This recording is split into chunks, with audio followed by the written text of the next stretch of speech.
Bismillahirrahmanirrahim. Alhamdulillahirabbil alamin wassalatu wassalamu ala rasulil karim sayyidina Muhammad wa ala alihi wa sahbihi ajma'in.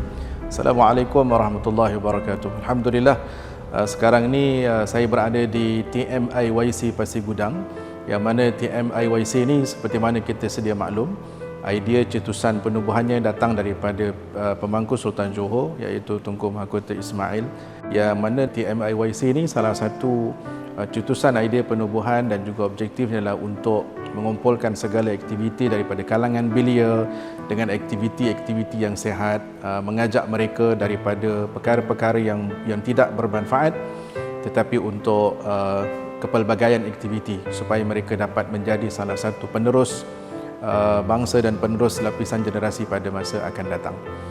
Sidang penonton dirahmati Allah Subhanahu Wa Taala, sekarang ini apabila kita berbicara tentang Ramadan, apabila kita berbicara tentang berpuasa di siang hari dengan pelbagai syarat-syarat dan rukun-rukun yang kita perlu patuhi, hakikat sebenarnya Ramadan bukan datang sebagai satu bentuk tekanan kepada hamba-Nya, tapi ia merupakan anugerah dari Allah Subhanahu Wa Taala kepada para hamba-Nya. Sebagai contoh, apabila kita ambil satu ungkapan hadis Rasulullah sallallahu alaihi wasallam yang menyatakan sumu tasihu, berpuasalah nescaya kamu akan dapat sehat yang lebih baik. Bayangkan dalam tempoh 360 hari, dalam tempoh setahun, Allah Subhanahu Wa Taala tak berikan puasa kepada kita, perut kita duk makan sepanjang masa sehingga pada akhirnya boleh mendatangkan mudarat. Puasa datang sebenarnya sebagai satu anugerah. Kita ada berehat seketika pada siang hari daripada makan dan minum, dan itu sebenarnya memberikan satu input yang bagus. Sebagaimana dalam pepatah bahasa Arab menyebutkan al-ma'idatu baitud da' wal himyatu ra'su min kulli dawa. Perut kita ni merupakan sarang kepada penyakit, dan daripada penawar terbaik adalah dengan dikosongkan perut itu.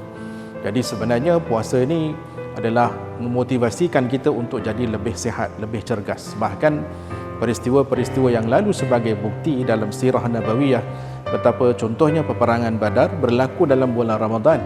Dok kita bayangkan macam mana keadaan pada masa itu, dalam cuaca yang panas, dalam keadaan yang begitu menguji keimanan Rasulullah dan para sahabat, tapi mereka dengan tangkas, dengan semangat.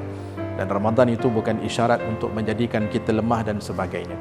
Inilah salah satu proses pada akhirnya yang banyak telah dibuat kajian di peringkat pengkaji-pengkaji dalam ilmu sains, khususnya berkaitan tentang ibadah puasa.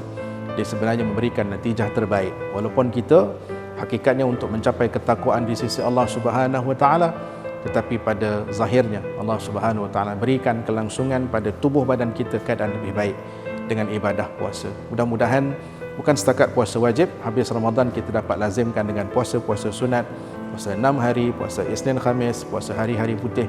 Itu sebenarnya sebagai salah satu asbab ibadah yang kita buat, tapi hakikat sebenarnya dapat manfaat lebih besar pada tubuh badan kita. Mudah-mudahan Allah kurniakan kepada kita kesihatan dan keafiatan berpanjangan untuk terus kita mengabdikan diri kita kepada Allah Subhanahu Wa Taala. Wa sallallahu ala sayyidina Muhammad wa ala alihi wa sahbihi wa baraka wa sallam. Alhamdulillahirabbil alamin.